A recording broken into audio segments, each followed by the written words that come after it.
Hello everybody. Today we will be reviewing the second movie in my Star Wars marathon. Whoops, that's not right. Sorry. We will be reviewing The Empire Strikes Back. Sorry, it's backwards in the camera for me, so that's a little weird. So let me grab my book here because I have some things to say over the book, if I can find it in here. So let's start, actually, where this movie leaves off. So this movie takes place right after they have destroyed the Death Star, and Darth Vader has been pushed off into space. We're not sure where he is. And then the Empire comes back and pushes the Rebel fleet into hiding, and they are on a snow planet. I wish I could remember the names of the planets a little bit better, but I can't, so sorry about that. Anyhow, so they're pushed back onto the snow planet, and then the Empire is able to discover their location, and they have to get out of there. Han is supposed to leave to go back to Jabba the Hutt to pay him off, but unfortunately he has to go find Luke, because Luke, what was Luke searching for again? He was searching for something in the snow, ends up getting captured by, as what I would describe as basically a giant Yeti-type creature, but a little more alien, I suppose. Sorry, I'm just doing something here. So then Han has to go save him. He has to cut open the stomach of the creature and put Luke inside to keep him warm overnight. And then... God. Where was I going? Anyway, a little later on... Sorry, I'm just trying to remember everything that happens. A little later on, Luke goes to... Oh yes, that was it. Luke goes to find Yoda to train, and just before that is actually one of my favorite, before we get into the whole training part, is actually one of my favorite battle scenes in all of Star Wars, where they fight the Imperial Walkers. And I actually found another name for the Imperial Walkers because I did a little bit of research on them, if I can remember. Oh, AT-AT Walker, I believe is what they were called. But they just call them an Imperial Walker in here, and that's one of, honestly, my favorite battle scenes, is where they have to fly the ships around the legs of the Imperial Walkers and trip them to make them fall over.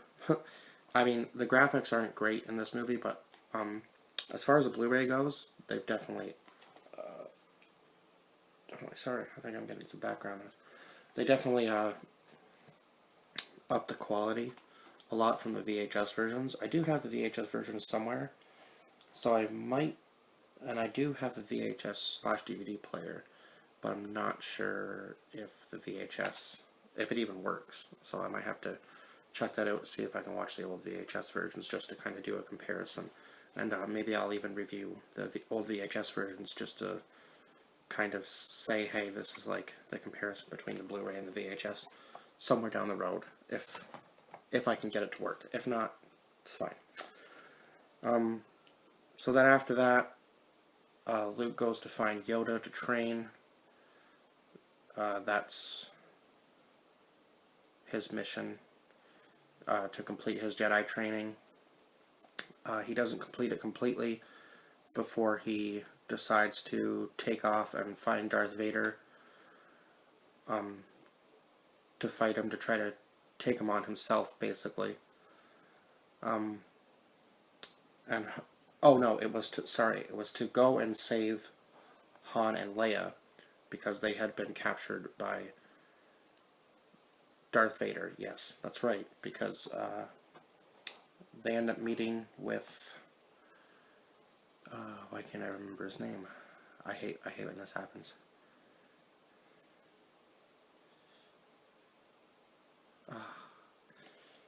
They end up meeting with... Hold on, let me check. It'll probably come to me as I'm looking it up, I bet. It's actually making me a little mad that I can't think of it right now.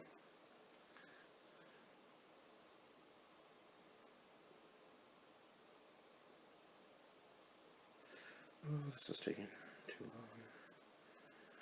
Sorry. Why can't I think of his name?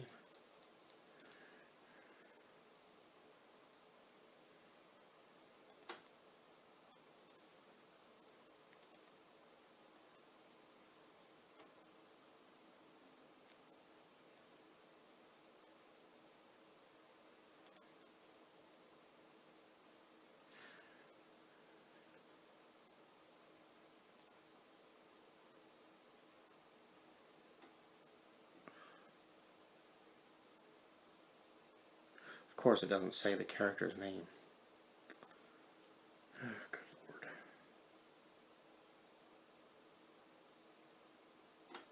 Lord. Okay, I'm just gonna stop it here. Alright, so I finally figured out his name. Sorry about that. So, Lando Calrissian is who Han goes to meet to try to get more troops in to fight the Empire because they have a lot of ships. So there's a huge battle scene at the end of that movie, and Luke ends up ends up fighting Darth Vader at the end. Another huge lightsaber battle, kind of like the one between Obi-Wan Kenobi and Darth Vader in the first movie. Unfortunately, this is a big reveal, so if you haven't seen the movie and you don't want any spoilers, maybe just click away now, or if you want to know what happens, then by all means, or if you're just a huge Star Wars fan and you kind of want my output, then that is fine too. Just letting you know that the end of this movie is kind of a big reveal for the going into the next one that I'm going to be reviewing later on.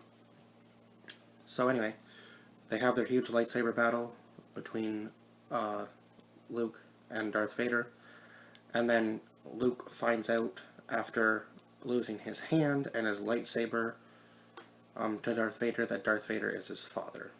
And that was quite a shock when I originally watched the movie as a kid, because I wasn't expecting that. And I was blown with the water when I was a lot younger. And I think everybody probably was, because they weren't expecting that. And it is funny because Yoda does say to Luke not to leave before he's completed the full training, because he's not ready for what's to come. And I guess he was right, because Luke looks really rough by the end of that movie. I think he's kind of succumbing to his hatred a little bit. I think it shows most at the end of this movie, I would say. And then he has to be rescued by Han, Leia, and Lando. I believe that's who it was at the end, yes. Okay. And that is basically it. I think that's all I have to say about the movie. Another great film by George Lucas. Really well done movie for its time, I would say. I wish they had have actually done more, to be honest, in the earlier years. It would have been interesting to see where they could have taken those characters if they had have done more than just the trilogy, as you guys probably already know by now. But that's all I have to say. I will see you guys in the next one. Bye-bye.